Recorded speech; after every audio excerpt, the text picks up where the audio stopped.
할렐루야, 반갑습니다. 오늘 또 우리 8월달 첫 번째 주 수요일입니다. 우리 온라인 성서지리 세미나 61번째 우리 다볼산 너희는 그의 말을 들으라 라는 제목을 가지고 함께 은혜를 나누도록 하겠습니다. 잠깐 기도하고 시작하죠. 사랑의 하나님 감사합니다. 오늘도 우리 가운데 또 하루를 주의 은혜 가운데 보내게 하시고 오늘 또 마지막 시간에 우리가 주의 말씀으로 하루를 마감하려고 합니다. 이 시간 주님 말씀하옵소서. 우리가 듣겠습니다. 우리에게 들을 길을 주셔서 우리에게 깨닫는 마음을 주셔서 우리로 이 말씀으로 또 귀한 은혜 받는 시간 되게 하여 주옵소서. 시작과 끝을 우리 주님께 의탁하오며 사랑 많으신 예수님의 이름으로 기도드립니다. 아멘. 네, 오늘의 본문은 누가복음입니다. 누가복음 9장 28절에서 36절까지의 말씀 먼저 듣고 그리고 말씀 전하겠습니다. 누가복음 제9장. 이 말씀을 하신 후 8일쯤 되어 예수께서 베드로와 요한과 야고보를 데리고 기도하시러 산에 올라가사 기도하실 때에 용모가 변화되고 그 옷이 휘어져 광채가 나더라. 문득 두 사람이 예수와 함께 말하니 이는 모세와 엘리야라. 영광 중에 나타나서 장차 예수께서 예루살렘에서 별세하실 것을 말할세 베드로와 및 함께 있는 자들이 깊이 졸다가 온전히 깨어나 예수의 영광과 및 함께 선 두 사람을 보더니 두 사람이 떠날 때에 베드로가 예수께 여짜오되 주여, 우리가 여기 있는 것이 좋사오니 우리가 초막 셋을 짓되 하나는 주를 위하여, 하나는 모세를 위하여, 하나는 엘리야를 위하여 하사이다 하되 자기가 하는 말을 자기도 알지 못하더라. 이 말할 즈음에 구름이 와서 그들을 덮는지라. 구름 속으로 들어갈 때 그들이 무서워하더니 구름 속에서 소리가 나서 이는 나의 아들 곧 택함을 받은 자니 너희는 그의 말을 들으라. 소리가 그침에 오직 예수만 보이더라. 제자들이 잠잠하여 그 본 것을 무엇이든지 그때에는 아무에게도 이르지 아니하니라. 네, 잘 들으셨죠? 오늘 우리가 살펴볼 지역은 다볼산입니다. 영어로 하면 마운트 타보르라고 그렇게 기록을 되어 있고요. 다볼산을 히브리어로 부를 때는요, 하르 타보르라고 그렇게 부릅니다. 이 의미는 높은 산, 하이 마운틴이라고 하는 그런 뜻을 가지고 있죠. 그런데 사실 이 산의 실제 높이는요, 한 588m 밖에 되지 않습니다. 한 2000피트도 안 되는 그런 높이인데 왜 높은 산이라고 이름 지어졌을까? 예, 바로 지도에 보시면 그 지역이 이스라엘 평원입니다. 예, 아주 낮은 평지에 유일하게 솟아있는 그런 산이기 때문에 아마 높은 산이라고 하는 그 하르 타보르라고 하는 이름이 붙여진 것이 아닐까라고 생각이 되어집니다. 자, 그래서 사람들은 하르 타보르 높은 산이라고 그렇게 불렀는데요. 우리가 잘 아는 것처럼 나사렛이라고 하는 곳에서 그리 멀리 떨어져 있지 않고요. 또 갈릴리 바다의 남서쪽에 위치하고 있는 산이 바로 변화산이라고 우리가 부르는 바로 다볼산이라고 할 수가 있습니다. 자, 그런데 일부 학자들은요, 이 변화산이 다볼산이 아니라 저 위에 보이는 헤르몬산일 것이다 라고 주장하는 학자들도 있습니다. 왜 그렇게 주장을 하냐면요, 진짜 이스라엘의 가장 높은 산은 헤르몬산이거든요. 보시듯이 2850m입니다. 다볼산보다 거의 4배, 예, 그 이상 5배 정도의 높이를 가지고 있는 가장 높은 산인데요. 이 변화산 사건 바로 전에 어떤 장면이 나오냐면 바로 이 가이사랴 빌립보라고 하는 지역에서 예수님과 이 수제자 베드로와의 어떤 그런 주님이 누구인가에 대한 신앙 고백의 장면들이 나오거든요. 그러다 보니까 그 가이사랴 빌립보에서 이제 6일이나 한 8일 정도의 시간 만에 이 변화산에 올라가야 하는데 그 거리를 따져볼 때에는 헤르몬산이 가장 유력하다라고 주장을 하는 거죠. 왜냐하면 우리가 오늘 읽을 본문 첫 구절 28절에 보면 이 말씀을 하신 후 8일쯤 되어 라고 기록되어져 있는 이 말씀을 근거로 해서 아 그래 가이사랴 빌립보에서 주님과 제자들과의 어떤 그런 고백이 있은 이후에 그리고 8일 정도면 헤르몬산 정도가 적당하다라고 해서 주장을 한다는 겁니다.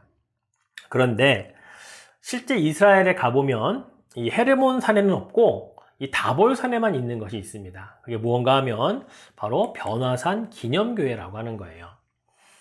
자, The Basilica of Transfiguration이라고 하는 그 명칭을 가지고 있는 변화산 기념교회가 이 다볼산 정상에 있다는 겁니다. 그래서 전통적으로 이 변화산은 이 다볼산이라고 주장하는 사람들이 사실 더 많다는 것이죠.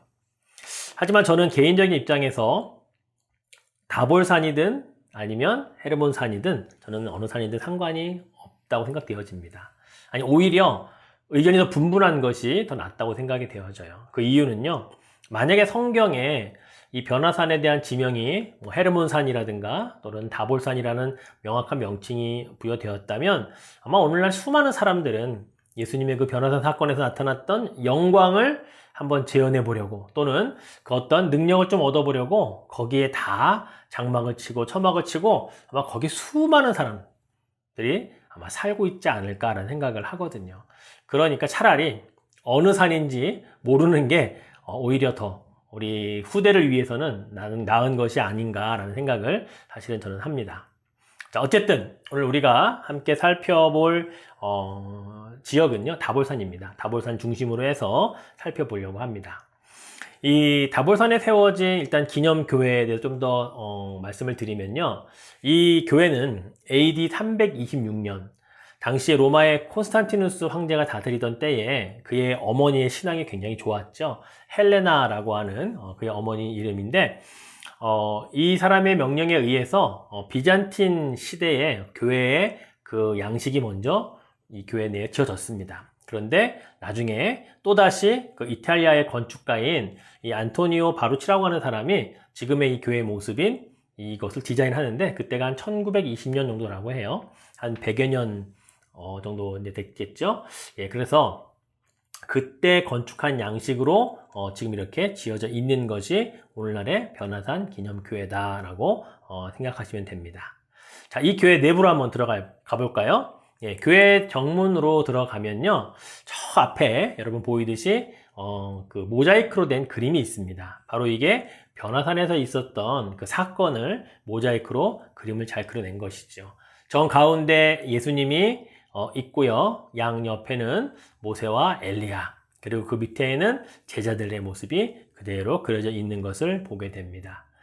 나중에 살펴보겠지만 베드로가 뭐라고 말합니까? 여기에 초막 셋을 짓겠다. 예, 예수님을 위해, 모세를 위해, 엘리야를 위해. 예, 예수님을 위한 초막은 그 성전이 되었고요. 실제로 이 교회 내부에 가면 엘리야의 방이 있고 또 모세의 방이 그 안에 있다고 합니다. 자, 그럼 예수님께서 이 다볼산으로 가셨다라고 하는 것을 전제로 해서 오늘 말씀을 한번 살펴보겠는데요. 자, 예수님께서는 아까도 말씀드렸듯이 다볼산에 오르시기 전에 제자들과 함께 있었던 곳은 가이사랴 빌립보 지역이었습니다. 예, 그래서 그곳에서 떠나셔서 8일쯤 되어서 이 다볼산에 올라오셨는데요. 그런데 이 말씀을 하신 후 8일쯤 되어라고 되어 있죠. 자, 과연 이 말씀은 어떤 말씀을 이야기하고 있는 것일까요? 자, 가이사랴 빌립보 하면 우리가 잘 알고 있는 대로 예수님께서 세상 사람들은 나를 누구라고 하느냐 질문하시죠. 그러면서 뭐 누구는 엘리야다, 뭐 새 요한이 살아 돌아왔다, 뭐 여러 얘기를 했는데, 그러나 진짜 예수님께서는 그럼 너희는 나를 누구라고 하느냐라고 물어보셨을 때 사도 베드로가 주는 그리스도시요 살아계신 하나님의 아들이십니다 라고 하는 고백, 그 고백에 칭찬을 하시고 천국 열쇠를 주셨던 바로 그 장면이 가이사랴 빌립보에서 일어났던 사건이었죠. 자, 그런데 오늘 본문 말씀 보면 이 말씀을 하신 후에 라고 할 때 이 말씀은 어떤 내용이냐? 사실은 짧은 내용은 아니었습니다. 우리 성경 그 구절들을 잘 보시면 예수님께서 상당히 긴 내용의 말씀을 하셨어요. 근데 그 긴 내용의 말씀의 핵심을 딱 한 절만 찾으라고 한다면 9장 22절 말씀입니다. 뭐라고 말씀하셨냐면 이르시되 인자가 많은 고난을 받고 장로들과 대제사장들과 서기관들에게 버림받아요. 죽임을 당하고 제3일에 살아나야 하리라 하시고, 이 말씀 뒤에도 여러 말씀 하셨거든요. 핵심은 그러나 예수님은 앞으로 십자가를 통해 인류 구원의 사역을 완성하실 것이고 3일 후에 부활하셔서 영원한 생명을 우리들에게 허락하실 그 내용에 대해서 예수님이 길게 말씀을 해주셨다는 것이죠. 그리고 나서 마지막에는 아무에게도 이 말을 하지 마라, 이렇게 발설하지 말라고 당부를 하셨던 내용입니다. 바로 이 말씀을 하신 후에 8일이 지나서 이제 다볼산에 오르게 되셨다라고 하는 거죠. 자, 이제 예수님은 늘 하시던 대로 이 다볼산에 이제 기도하러 올라오셨습니다. 자, 우리가 예수님의 3대 사역, 그러면 뭐라고 말하죠? 가르치시는 사역, teaching, 또 선포하시는 사역, proclaiming, 그 다음에 치유하시는 사역, healing. 이거를 예수님의 3대 사역이라고 말하잖아요. 근데 저는 만약에 예수님의 4대 사역을 말하라고 한다면 거기에 한 가지를 덧붙이는 게 바로 저는 기도 사역이라고 말씀드리고 싶어요. 예수님의 이 기도 사역을 보면요, 사실은 다른 일을 바쁘게 하시다가 시간이 나면 기도하러 가시는 게 아니었다는 거예요. 예수님은 시간을 내셔서 기도하러 가신 사역들이 너무나도 많이 성경에 기록되어 있기 때문이지요. 바쁜 시간 가운데서도 분명히 기도할 시간들을 예수님이 만드셔서 때로는 제자들을 데리고 때로는 홀로 그렇게 기도하시는 사역들을 감당하셨다라고 하는 것을 우리 성경을 통해 살펴볼 수가 있기 때문입니다. 예수님께서 제자들을 세우시기 전에도 산에 오르셔서 기도하신 후에 제자들을 불러서 나를 따르라 하셨잖아요. 또한 예수님은 새벽 미명에 하나님께 늘 기도하셨고요. 한밤중에도 기도하시다가 제자들이 풍랑을 만나 바다를 건너가지 못하는 것을 보시고 물 위를 걸어가셨던 것도 기도하시다가 그렇게 가셨었죠. 우리가 잘 알고 있는 십자가의 이 대속의 사건을 앞에 두고 예수님이 겟세마네 동산에 오르셔서 정말 땀방울이 핏방울이 되도록 그렇게 간절히 기도하셨던 것도 저는 예수님의 기도 사역의 본이라고 생각이 되어집니다. 그 정도로 예수님에게 이 기도라고 하는 것은 하나의 정말 귀한 사역과도 같은 모습으로 우리들에게 가르침을 주고 있다고 생각되어집니다. 오늘 다볼산에 오르시는 것도 제자들과 함께 기도하시려고, 기도 사역을 감당하시려고 올라가셨던 것을 보게 됩니다. 올라가실 때 이번에는 다른 제자들은 놔두고 우리 3명의 핵심 3인방들을 데리고 가셨죠. 베드로, 야고보, 요한, 이렇게 3명을 데리고 동행을 하십니다. 자, 그렇게 각자 이제 기도하기를 시작을 했는데 갑자기 기도하시는 중에 예수님의 형체가 변형이 된 것입니다. 그것을 누가는 이렇게 기록하고 있죠. 29절에 보니까 기도하실 때에 용모가 변화되고 그 옷이 휘어져 광채가 나더라 라고 말이죠. 자, 이 장면을 보면서 여러분은 어떤 생각이 드셨습니까? 저는 이런 생각이 들더라고요. 하나님께서 이 땅에 살고 있는 수많은 그리스도인들 가운데 정말로 간절히 기도하는 하나님의 자녀들의 모습을 보실 때 하나님의 눈에 우리들의 용모가 변화되고 우리들이 입고 있는 옷이 휘어지고 광채가 나는 그러한 모습으로 지켜보시는 것은 아닐까라고 하는 생각이 들었습니다. 저도 가끔 우리 성도님들이 간절히 기도하시는 모습을 보게 될 때에요, 저도 그런 마음이 들거든요. 감동을 받거든요. 아, 정말 천사처럼 아름답게 기도한다. 그런 마음들을 가질 때가 있거든요. 하물며 하나님께서 하나님의 사랑하는 자녀들이 하나님께 간절히 기도하시는 모습을 보신다면 하나님 또한 얼마나 감동을 받으시겠어요. 지금 하나님의 아들 예수 그리스도의 그 광채와 변형은 하나님께서 그 기도의 영광을 받으신 것 아니겠습니까? 전 마찬가지로 생각이 되어집니다. 우리들에게도 정말 기도하는 그런 모습을 보신다면 아마 이러한 변화와 이러한 놀라운 우리들에게 축복하심이 있지 않을까라고 생각이 되어집니다. 그래요. 예수님께서는 기도하시는 중에 하나님께서 허락하신 그런 변형, 변화의 모습을 갖추게 되셨던 것입니다. 그것뿐만이 아니었습니다. 하나님께서는 그 기도하시는 예수님 곁으로 바로 구약의 율법과 선지자의 대표격인 바로 모세와 엘리야를 그 예수님께 보내셨습니다. 그리고 그 모세와 엘리야를 보내셔서 그들과 대화를 나누게 하시는 장면을 성경은 기록을 하고 있다는 것이죠. 자, 어떤 대화를 나눴을까요? 예수님과 모세와 엘리야는 어떤 대화를 나누었는지 참 궁금합니다. 그런데 다른 복음서에는 기록되어 있지 않은 그 대화의 내용이 바로 누가는 본문에 기록을 해놓고 있더라고요. 자, 30절과 31절 말씀을 보겠습니다. 문득 두 사람이 예수와 함께 말하니 이는 모세와 엘리야라. 영광 중에 나타나서 장차 예수께서 예루살렘에서 별세하실 것을 말할세. 예. 자, 그 두 사람과 예수님이 나눈 대화는요, 다볼산에 오기 전에 가이사랴 빌립보에서 마지막으로 예수님이 제자들에게 당부하셨던 그 내용과 다르지 않았다라는 겁니다. 같은 이야기라는 거예요. 예루살렘에서 별세하실 것에 대한 이야기를 함께 대화로 나누었다는 것입니다. 자, 그런데 여기 보면 별세라고 하는 단어가 있죠. 보통 우리는 별세 그러면 사람이 죽었을 때 세상과 이별한다 라고 하는 의미로 많이 쓰잖아요. 그래서 돌아가신 분을 향해 별세하셨습니다 라고 표현하는데요. 오늘의 이 본문의 별세는 사실은 그런 의미는 아닌 것 같습니다. 왜냐하면 예루살렘에서 별세한다라고 할 때 이 별세라는 헬라어는요, 엑소더스라고 하는 헬라어를 쓰고 있기 때문이죠. 여러분, 엑소더스 뭐가 생각나십니까? 예, 출애굽이 생각나시잖아요. 출애굽기도 영어 성경에는 엑소더스라고 그렇게 책 이름을 정해놓고 있거든요. 그렇습니다. 바로 이 별세라고 하는 단어에 엑소더스라고 하는 헬라어가 기록된 것은요, 바로 출애굽 사건은 구원의 사건이었거든요. 이스라엘 백성들에 대한 하나님의 구원의 놀라운 사건이 엑소더스였거든요. 마찬가지입니다. 예루살렘에서 십자가 대속을 통해서 구원 사역을 이루실 것에 대해서 말씀하신 것, 이게 바로 별세, 엑소더스에 관한 이야기였던 것을 의미하는 것이죠. 그래서 어쩌면 모세가 등장한 것은 구약의 엑소더스를 실제 하나님의 종으로 일했던 모세, 이제 신약에 와서 인류를 위하여 그 엑소더스를 행하실 아마 예수 그리스도, 아마 모세는 구약에 예수님을 이제 표현하기 위한 하나의 모형으로서 그 일을 감당했었고, 실제 본질이신 예수님이 이제 그 일들을 신약에 오셔서 인간의 모든 죄를 구원해 주실 그 사역에 바로 그 엑소더스를 이루실 것으로 이렇게 우리가 함께 살펴볼 수 있다라고 하는 것이죠.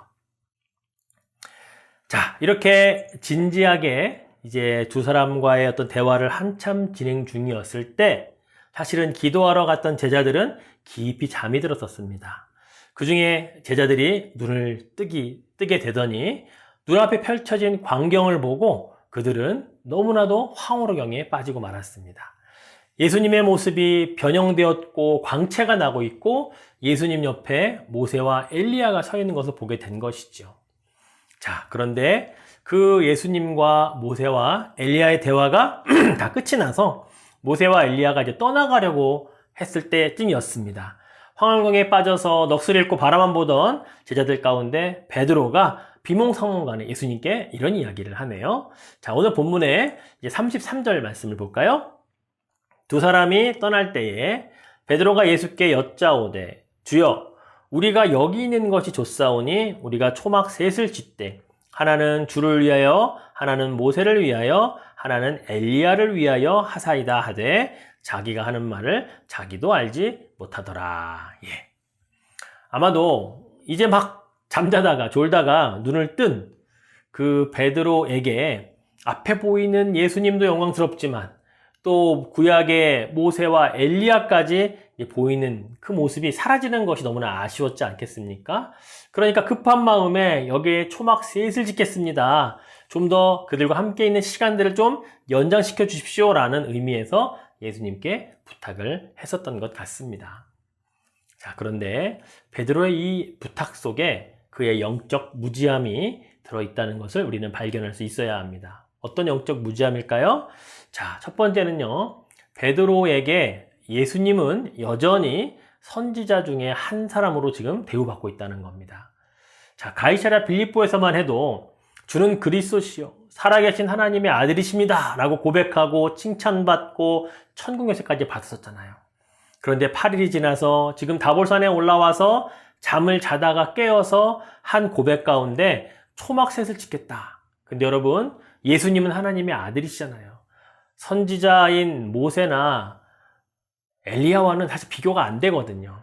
그렇다면 사실 초막 셋을 짓는 게 아니라 예수님을 위하여는 저택을 하나 지어드리고 나머지 모세와 엘리야를 위해서는 초막을 짓겠습니다 라고 고백을 해야 사실은 구분이 되는 거거든요. 그런데 지금 베드로에게는요, 예수님이나 모세나 엘리야나 사실은 별 구분이 안 된 상태에서 그냥 똑같은 대우 취급을 하고 있다라는 것입니다. 자, 그런데 여러분, 그러면 그 초막셋을 짓는데 베드로와 야고보와 요한은 어디서 살아요? 그래서 어떤 학자들 가운데는요, 그들이 예수님, 모세, 엘리야에게 초막셋을 지어지고 베드로, 야고보, 요한도 그 초막에 각각 들어가서 1대1로 막 그런 대화를 하려고 했을 것이다. 이렇게 주장을 학자들도 있더라고요.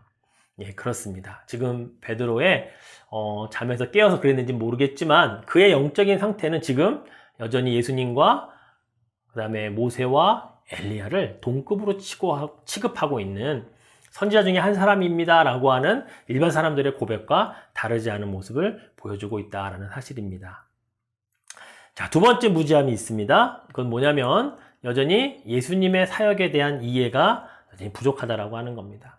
가이사랴 빌립보를 떠나오시기 전에도 그랬고요. 또 방금 전에 예수님과 모세와 엘리야의 대화 속에 예루살렘에서 별세하실 것에 대한 사역들, 엑소더스, 구원 사역에 대한 이야기들을 다 하셨는데 여기다가 초막을 짓고 여기서 계속 살자고 하면 그럼 언제 이 사역을 이루시겠냐고요. 그러니 베드로는 사실은 초막을 짓겠다가 아니라 예수님 이제 내려가시죠. 이제 구원 사역을 하러, 엑소더스의 사역을 하러 가시죠 라고 해야 맞았던 것이죠. 그러나 그 단계까지는 아직 가지 못하고 있는 모습을 드러내고 있는 것을 우리가 볼 수 있게 된다는 것입니다. 결국 베드로가 이렇게 비몽사몽간에 무슨 말을 하는지도 모르는 채 그의 영적 무지함을 드러내는 그런 순간에 갑자기 구름이 두 사람을 덮어버렸죠. 그리고 구름 속에서 하나님의 음성이 들렸습니다. 34절과 35절 말씀을 한번 같이 읽어볼까요? 이 말할 즈음에 구름이 와서 그들을 덮는지라. 구름 속으로 들어갈 때에 그들이 무서워하더니 구름 속에서 소리가 나서 이르되 이는 나의 아들 곧 택함을 받은 자니 너희는 그의 말을 들으라 하고. 그렇죠. 모세와 엘리야 선지자에 집중하고 그들과 오히려 초막을 짓고 여기 함께 있고 싶어 했던 이 제자들, 특히 베드로의 마음에 하나님께서 일침을 놓으셨어요. 모세와 엘리야가 아니라 나의 아들 예수께 집중하고 그가 하는 말에 귀를 좀 기울여라 라고 말이죠. 자, 그 말씀이 떨어지니까 베드로가 정신을 차렸습니다. 그리고 그때 자기 눈에 예수님만 보이는 것을 확인하게 되죠. 자, 오늘 본문 마지막 36절 볼까요?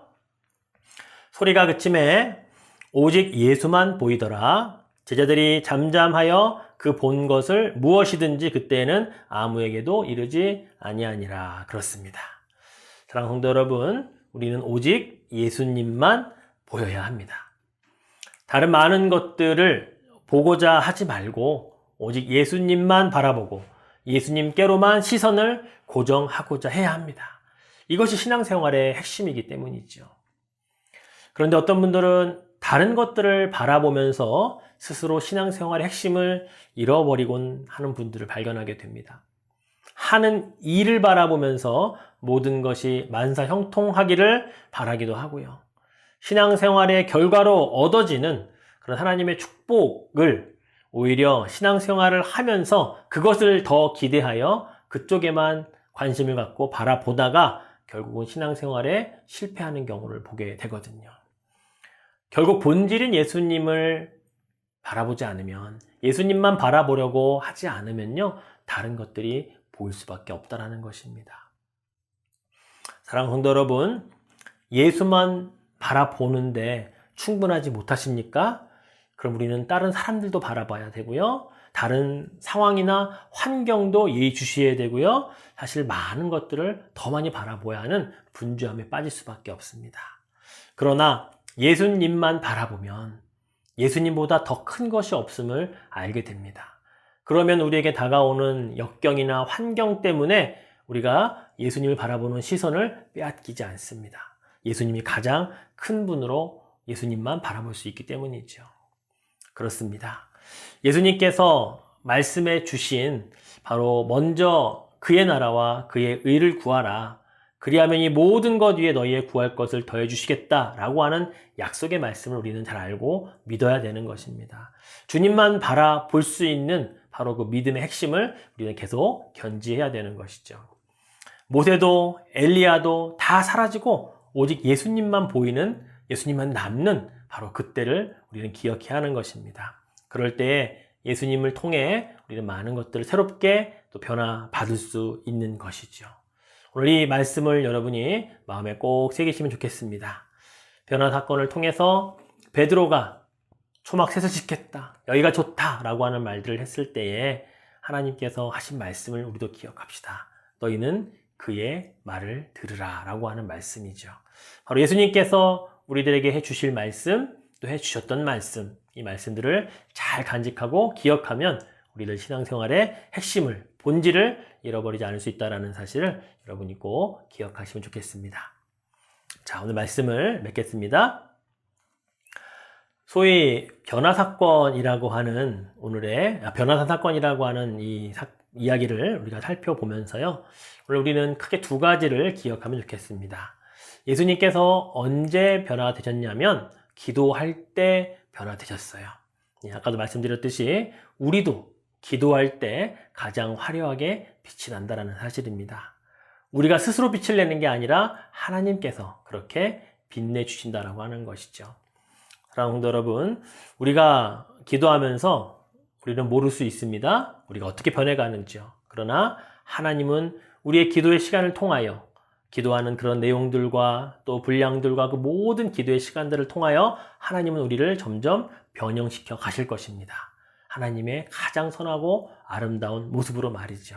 그것이 바로 예수님이 미리 보여주셨던 바로 변형이요, 바로 광채라고 할 수 있을 것입니다. 여러분, 우리가 기도하는 것이 말처럼 쉽진 않지만, 그러나 기도의 모습을 통해 하나님께서 우리도 변형시켜 주시고 변화시켜 주시고 빛나게 해주실 것을 믿고 기도의 자리로 나아갈 수 있기를 주님의 이름으로 축원해 드립니다.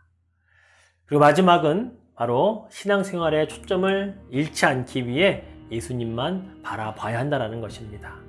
히브리서 12장 2절 말씀, 믿음의 주요 또 온전케 하시는 이인 예수를 바라보자 라는 말씀이죠. 그렇습니다. 오직 예수님만 바라보는 신앙을 여러분 가지시기를 축원해 드립니다. 그래서 예수님만 보이는 신앙, 예수님만 바라보아도 행복하고 만족하고 그런 복된 믿음을 갖는 여러분의 신앙생활이 될 수 있기를 주님의 이름으로 축원해 드리겠습니다. 앞에서부터 파워포인트 한번 쫙 보시고 제가 마무리 기도하고 마치도록 하겠습니다. Be thou my vision, O Lord of my heart, not be all else to me, save that thou art, thou my best thought, by day or by night, waking or sleeping, thy presence my light.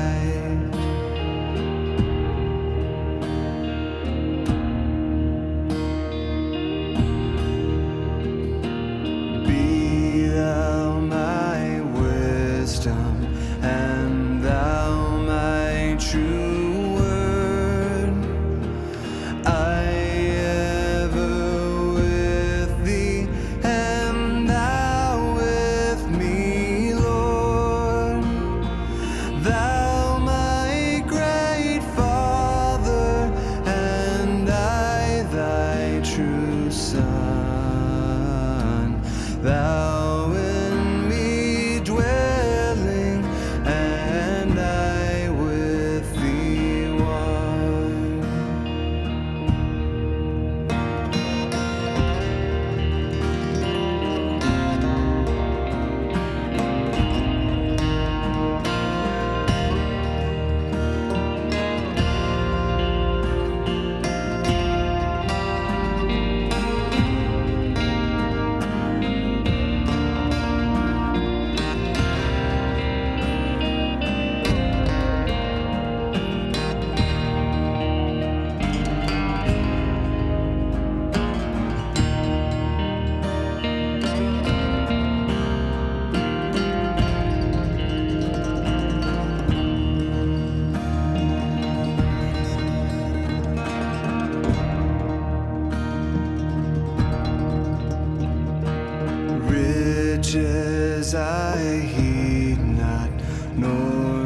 잘 보셨죠?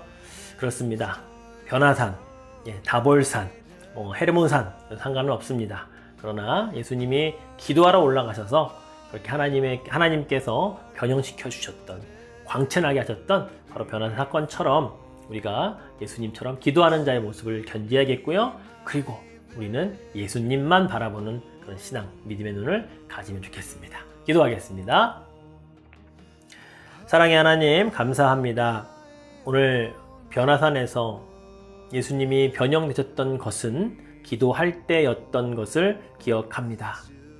우리도 기도할 때 우리를 하나님께서 원하시는 모양과 모습으로 변화시켜 주실 줄로 믿습니다.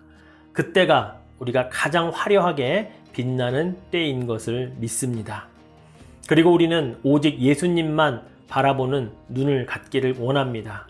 우리의 신앙의 핵심과 근본과 본질이 오직 예수님께로만 시선을 고정할 수 있는 우리들의 모습이 되게 하여 주옵소서. 그렇게 또 오늘 하루도 마감하고 또 새로운 한 주를 기다리며 살아가겠습니다. 주님 말씀하옵소서. 우리가 듣겠나이다. 감사드리며 예수님의 이름으로 기도드립니다. 아멘. 네, 이것으로 마치겠습니다. 감사합니다.